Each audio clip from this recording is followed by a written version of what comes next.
Yo otra vez, despeinado pero tranquilo, aquí en mi esquinita, o el proceso de mi esquinita, para hablarles de un tema que está tomando relevancia y quiero poner mis 2 centavitos. Recientemente, o al menos al momento de este video, se estrenó la película del universo de Star Wars, Mandalorian y Grogu. Y varias personas han estado reaccionando vamos a ponerlo de esta forma, la reacción adversa que ha tenido esta película en el cine. ¿Por qué digo esto? En la primera semana, pues recogió una taquilla grande, como era de esperarse. Y en su segunda semana de estreno cayó estrepitosamente. Al nivel que los que saben dicen que esto muestra que ya la franquicia de Star Wars está muriendo. Y de esa premisa yo difiero. Y quería dar mi opinión para aportar un poquito a la conversación y ver si cada cual dando un punto de vista podemos llegar a una forma de pensar un poquito más coherente. Van a escuchar ruido y es que están remodelando el apartamento y yo quiero grabar como quiera. A lo que te truje, trucha. Así que mira, esto es lo que yo pienso. Primero, te voy a dar unos datos que yo he visto y gente que conocen de esta cuestión de las ventas y de lo que es la administración me han explicado sobre este tema. Cuando hablamos de la franquicia de Star Wars, tenemos que hablar en 4 etapas. Traten de seguirme. La primera etapa es su incepción original o su creación original con las primeras 3 películas. Esa primera etapa es donde el mito de Star Wars se crea. Es donde surge su fandom y es donde todos los personajes y todos los fanáticos empiezan a tener una relación simbiótica, ¿no? Donde empiezan a crearse estos grupos o estos clubes de fanáticos de ciertos personajes, donde se reunían para ver de las películas, veían las películas para desmenuzarlas y tener teorías y qué sé yo. Esa temporada, esa etapa dura casi, si no me equivoco, casi 15 o 20 años. Y estas son las características de esa etapa. La primera, el fandom de Star Wars estaba todo concentrado en un solo lugar. ¿Por qué? Porque no había más que 3 películas. No había nada más. Chaco, pero habían juguetes. Chaco, vieron animaciones. Sí, cierto. Pero eso toma más parte de la segunda etapa. En la primera etapa lo que había eran películas. Punto. Película, había una pseudo colección, la quiero llamar así porque realmente era bien corta, de figuras de Kenner. Y era algo como que todo era bien pequeño, bien concentrado, bien nicho. Y si tú querías hablar de Star Wars, tenías que hacerlo desde el anonimato primero, porque en esa época tú ser fanático a ese rango de algo de ciencia ficción, pues te catalogaban como un fenómeno y para empezar la vida social tuya en la escuela moría. Y si eras un adulto de mi edad ni se diga. Era algo bien que existía, pero era más como una sociedad secreta. En la segunda etapa, Star Wars, después del auge que tuvo en la taquilla y en todo lo demás, porque aunque no lo crean, en países como Estados Unidos y varios países de Europa, habían cines que 10 años después de su estreno volvían a presentar las películas de Star Wars. Simplemente porque era una taquilla segura. O sea, es a ese nivel. Pues en la segunda etapa empieza más lo que es la diversificación. Seguimos con las mismas películas, seguimos con el mismo cast, con los mismos personajes, pero ahora tenemos una variedad más amplia de figuras de acción. Tenemos especiales de Navidad, especiales pues no sé si de Halloween o de cualquier otra festividad, en donde hacían un pequeño live action con uno de los personajes y también hacían animaciones. Además de eso, empezaron a surgir novelas con la aprobación de George Lucas y otras novelas sin la aprobación de George Lucas, lo que ampliaba todo este sistema de fandom más allá, pero aún así conseguía reunir a todos los fanáticos en un solo sitio. Voy a explicar esto porque va a ser muy importante mientras voy progresando con la explicación. Si tú eras fanático de Boba Fett, ¿verdad? De Boba Fett y te gustaba Boba Fett y Boba Fett era tu personaje de Star Wars y tú querías conseguir algo de Boba Fett o coleccionar a Boba Fett o hacer algo de Boba Fett, tú por obligación tenías que reunirte con el grupo de fanáticos de Star Wars, de todo el mundo. O sea, de todos los universos de lo que comprende Star Wars. Y una vez tú ibas a esa actividad, tú tenías que entonces que pescar qué otros fanáticos de Boba Fett tú conocieras que no tuvieran las mismas cosas que tú y entablar una conversación con esa persona para conseguir cosas de Boba Fett. O sea que, por ejemplo, si yo fuera fanático de Chewbacca y quería comprar o coleccionar cosas de Chewbacca exclusivamente, yo tenía que ir a las convenciones de Star Wars y caminar, y mientras veía 7 millones de Jedi o 7 millones de Sith Lord, de Darth Vader en este caso, pues tenía que preguntar, oye, de Chewbacca no hay nada, y iba conociendo gente de otros fanáticos, de otras renglones del mito de Star Wars, hasta conseguir el mío. Lo mismo con los juguetes, lo mismo con las películas, o sea, tenía que ir a las conversiones de Star Wars. ¿Qué pasa? Ahora vamos a la tercera etapa. La tercera etapa es la segunda trilogía. La segunda trilogía se hizo porque supuestamente esas películas iban primero que las anteriores y teníamos que ver de dónde empezaba la historia. Esto es otro debate totalmente grande y diferente que tal vez no quieras tratar, y yo realmente no me siento en la capacidad de conocimiento como para tratar ese tema. Pero lo que sí te puedo decir es que una vez eso pasó, la parafernalia crece. Y como estamos ya en otra época, porque esto fue a principios del siglo XXI, ¿no? Esto fue a principios de la década de los 2000, la segunda trilogía, que cronológicamente es la primera, pues abre más diversidad, y ya con la modernidad y con la aceptación de la cultura geek como parte de la cultura pop, pues estamos viendo más grupos. Por ejemplo, ya no tengo que ir a un grupo específicamente de Star Wars para conseguir cosas de Boba Fett. Puedo buscar y hay un grupo exclusivo de Mandalorianos. Hay gente que son exclusivamente fanáticos de los Mandalorianos y yo puedo ir donde esa gente a buscar cosas de Boba Fett. O son personas de los Wookiees y ya no tengo que ir pescando por Chewbacca porque yo puedo ir a ese grupo de los Wookiees. Y esto fue diversificando la franquicia de Star Wars a una forma en que ya el fandom no tenía que estar conglomerado en un sitio, sino que podía flotar en diferentes grupos dentro de una misma sombrilla. Obviamente sacaron un montón de cosas como videojuegos, figuras de acción, novelas. De hecho, en esta tercera etapa es que sale la única cosa de Star Wars que sí me encantó, Shadow of the Empire. Para sorpresa de nadie que me conoce, yo no soy un uber fan de Star Wars. Sí reconozco su aportación al mundo del sci-fi y sí reconozco varias cosas, pero no soy como que un fan de Star Wars hacia un nivel de... Y Shadow of the Empire a mí me atrapó. O sea, yo sí compré todas las figuras, el videojuego, las novelas, tuve todo. Y el día de hoy entiendo que Dash Rendar es uno de los personajes más underrated de la franquicia de Star Wars. Y en esta tercera etapa, volviendo al tema principal, pues notamos ese fenómeno. O sea, que primero el mundo de los fanáticos de Star Wars se divide en dos porciones. Los tradicionalistas, por no ofender a nadie, que dicen que la segunda trilogía fue una porquería y no debió existir y que debieron simplemente seguir con la original y bla bla bla. Y obviamente la nueva New Breed o nueva generación, que son personas jóvenes más abiertas a esta generación de Star Wars porque apela más a su gusto, ¿no? Y ahí vemos la primera división en el fandom de Star Wars. Y además de eso, cada división, cada grupo grande, pues tiene sus pequeñas divisiones. Porque entonces están los que son fan de los pod racers, los que son fan de los Mandalorianos, los que son fan de los clones, los que son fan del Sith, los que son fan de los Jedi, los que son fan de los Smugglers y bla, bla, bla, bla, bla. Esto continúa por años siendo sólido, ¿verdad?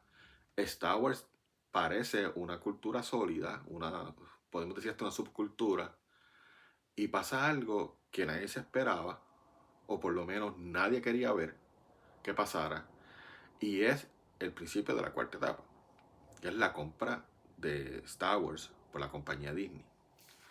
En esta cuarta etapa pasa algo que realmente nadie quería ver, pero era inevitable. Disney reconoce Star Wars como una maquinita de IPs o de propiedades intelectuales y lo reconoce como una maquinita de hacer dinero y saca una tercera trilogía y saca varias películas, varias series, varios productos, varios juguetes, varios juegos de video, varias novelas. O sea, empieza a saturar el mercado con Star Wars. Y no lo hace de una forma, no lo hace de una forma que favorece al fanático. No lo hace pensando en el fandom. Lo hace pensando en hacer dinero. Entonces, ¿qué hace? Separa. Vemos series, por ejemplo, El Mandaloriano. Pues ya tú sabes que si estás siguiendo todo esto desde la primera etapa y eres fanático de Boba Fett, en las primeras trilogías, que Boba Fett no creo que en total aparezca ni 7 minutos en pantalla, tienes una serie dedicada a eso. Entonces, tras que tienes esa serie dedicada a eso, te tiran otra serie que es el Book of Fett o Book of Boba, no me acuerdo cómo se llama. Y vas a ver cómo ese grupo exclusivo de fanáticos que empezaron siendo fanáticos de Boba Fett en la primera y segunda etapa, que se convierten en fanáticos de lo que se conoce como los mandalorianos en la tercera etapa, se solidifican como ese tipo de fanáticos. Y en la cuarta etapa, pues tienen lo que muchos de ellos querían, que era algo exclusivamente de Boba Fett y los mandalorianos. Ya Disney está dándole producto a ese grupo específicamente. Lo mismo pasa con el Sith, lo mismo pasa con el Jedi, lo mismo pasa con los Smugglers. Y tú vas a ver que todos los pequeños grupos de Star Wars van desapareciendo de la sombrilla y van encontrando su propio lugar en la distribución de Disney. Una vez pasa esto, ¿qué es el mayor hecho que nadie está tomando en consideración a la hora de esta conversación? Que ya no es necesario que yo tenga que ir como fanático de Boba Fett a las actividades de Star Wars como universo, porque va a haber una convención de mandalorianos en algún lado, ¿sabes? Ya no tengo que ir a ver las trilogías de Star Wars, porque ya tengo mi producto aquí en esta serie. Entonces, sí la voy a ver porque aparece 7 minutos, pero la que voy a consumir 10 millones de veces es la serie, porque ahí aparece todo el tiempo lo que me gusta. Y con eso, Disney logra algo que ningún fanático de Star Wars quería ver: la disolución de la sombrilla de Star Wars. Lo han, lo han separado tanto y lo han especificado tanto y han creado tantos nichos que ya realmente Star Wars no es un solo producto, es una colección de productos. Por ejemplo, para una comparación un poquito más gráfica y un poco más detallada, es como tú decir que antes tú podías ser fanático solo de Marvel y ahora con que seas fanático de Spider-Man ya tienes. Pues esto pasó con Star Wars. Antes tenía que ser fanático de Star Wars. La gente te preguntaba y tú decías, oye, ¿te gusta Star Wars? Y tú tienes que decir que sí o que no. Oh, sí, me gusta mucho. Pero el que más me gusta es Boba Fett. Ahora no. Ahora tú puedes decir, ¿te gusta Star Wars? Y te puedes quedar callado y esperar la segunda pregunta. ¿Qué te gusta? Oh, el Mandaloriano. Y eso se reflejó en las taquillas. Por ejemplo, oh, Solo fue un fracaso. Solo fue un fracaso económicamente hablando, comercialmente hablando. Pero Solo para el fandom no fue un fracaso, porque el porcentaje de fanáticos de Star Wars que le gustaban o le gustan los Smugglers y Han Solo fue a ver la película de Solo. Ahora, los fanáticos del Sith, los fanáticos de los Jedi, los fanáticos de los robots, los fanáticos de los clones, los fanáticos de los Mandalorian, al ver que sus personajes no tienen una parte protagónica aquí, pues no tienen por qué ir a ver la película. Y ahí es que está el fracaso del fandom. Ya no se apoya, porque no es necesario para sustentar el personaje tuyo. O sea, antes en Star Wars, si tú quisieras que Star Wars ver otra película con la esperanza de que un mandaloriano fuera el protagonista, pues si sacaban 10 trilogías, tú 10 trilogías tenías que ir a ver para que el productor viera, bueno, estoy haciendo dinero, pues déjame sacar, porque yo he escuchado algo de un mandaloriano, déjame sacar una película de mandaloriano. Ahora no. Ahora lo que tienes que hacer es esperar y ellos te van a tirar lo que sea y tú lo que te toca a ti pues lo consumes. Y eso fue lo que pasó. Mandalorian y Grogu no fue un fracaso en las taquillas. Obviamente, si lo quieres hablar solamente desde el punto de vista económico, sí, fue un fracaso, porque se invirtieron creo que 65 millones o algo así y no se han recuperado, creo que se recuperaron una ganancia de 2 o de 3 millones.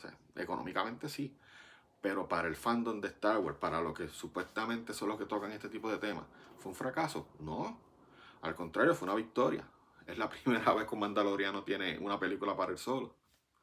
Y a eso es a lo que me refiero. Cuando hablemos de estos temas, tenemos que tomar en consideración dos tipos de vertientes. Primero, la vertiente comercial. Y la vertiente comercial no tiene que ver nada con los fanáticos. Nada. porque se preocupa solamente por hacer dinero, nada más. Esta parte de la conversación no se preocupa por complacer a nadie, no se preocupa por hacer que el personaje luzca bien, simplemente se preocupa por hacer dinero. Y lamentablemente, es el caso de un mundo capitalista, en donde si la persona no hace dinero, no tiene por qué desarrollar más el IP, y como es el dueño del IP, lo puede guardar y nadie puede decir nada. Ahora, en la otra vertiente, que es la de los fandoms, aquí es que entra la conversación un poquito más pesada. ¿Por qué? Porque tenemos que hablar de solidaridad. Y tenemos que hablar de lo que es el apoyo como comunidad. Y tenemos que hablar de lo que son los nichos y ese tipo de cosas. Si yo soy fan de un personaje de Star Wars, ¿es obligado que tenga que ser fanático de la saga, de la serie, de la mitología completa? ¿Qué me identifica como un fanático de Star Wars? ¿Que me guste un personaje o me tiene que gustar todo el universo? Y si me gusta solamente un personaje, ¿tengo que consumir los demás? O sea, ese tipo de conversación es un poco más complicada y es un poco más diversa. Pero a la misma vez, aunque separe esto en dos vertientes, quiero aclarar una cosa que realmente es la razón por la que hice el video. Tú tienes derecho a opinar, tú tienes derecho a comentar, sí, y de hecho muchos de los comentarios que he escuchado me parecen muy cuerdos. Pero lo que tenemos que recordar es que no somos dueños de la verdad. Hay muchas cosas que se dicen del universo de Star Wars, especialmente esta película, en cuanto a la aceptación, la diversidad, el empuje de una ideología y todo este tipo de cosas. Y yo quiero ser bien tajante con esto. Y es lo siguiente. Si existe, punto. Pausa, cierro pensamiento. Si existe. Si hay una agenda, si hay una meta de empujarnos una ideología y todo este tipo de cosas. Eso nadie lo puede negar hasta ahora. ¿Que está afectando cómo consumimos los productos? Sí. Punto final y pausa. No es como que sí, pero no, sí. Y es así, ya se acabó, sí. Ahora, que eso debe determinar lo que cada cual como individuo piensa del producto, no. Yo puedo diferir de lo que a ti te guste o no. No necesariamente tengo que imponer que te tiene que gustar porque eres fanático de eso. ¿Qué tiene que ver esto en la conversación? En 2 o 3 segundos te lo explico. Un poquito más, siendo literal. La película de Grogu, todo el mundo dice, hay un sector que opina que dice, fue un fracaso porque no vendió taquilla. Yo le quiero decir a ese porcentaje de personas, tienes razón, pero ¿dónde están entonces el resto de fanáticos que te quieren empujar la ideología y que está de acuerdo con ese tipo de cosas? ¿Dónde está? Porque obviamente no está comprando las taquillas. O sea, si tú tienes este discurso y lo tienes a manera de que quieres que todo el mundo siga tu forma de pensar, pero tú no consumes, yo te voy a exhortar a que aprendas a callarte la boca. Porque si yo consumo, pero tú haces el ruido que cambia mi producto, el que deja de consumir soy yo, no tú, porque tú no has consumido. Y para prueba un botón. Si toda la gente que hace ruido hubiese ido a ver el Mandaloriano y Grogu, hubiese tenido más taquillas que Titanic. Pero no fue así. Espero que estos 2 centavitos hayan aclarado un poquito este revolú del Mandaloriano y de Star Wars. Y realmente empecé la conversación o el monólogo diciendo que yo no pensaba que era el fin de la franquicia de Star Wars. Y genuinamente lo pienso. No creo que esto sea el final de la franquicia de Star Wars. Lo que sí creo es que es el punto de inflexión en donde Disney, como compañía, va a pensar, ok, ¿qué voy a hacer para generar dinero con esto? ¿Verdad? Y todo el que tiene Disney Plus, cuando abre la aplicación y elige Star Wars y ve todo lo que hay, pues yo te garantizo que a los próximos 5 años van a haber un montón de cambios. Porque si no genera dinero, no hay por qué invertir. Y si no hay por qué invertir, no hay por qué mantenerlo vivo. Y Star Wars, en mi opinión, es una de las 5 franquicias más importantes en la cultura pop. Así que, dicho esto, yo no digo estas cosas porque me creo que sepa más que nadie, lo digo porque realmente quiero que aprendamos los unos de los otros y en un futuro no muy lejano cambiar toda mi colección por cosas de Hispanoamérica. Te llevo.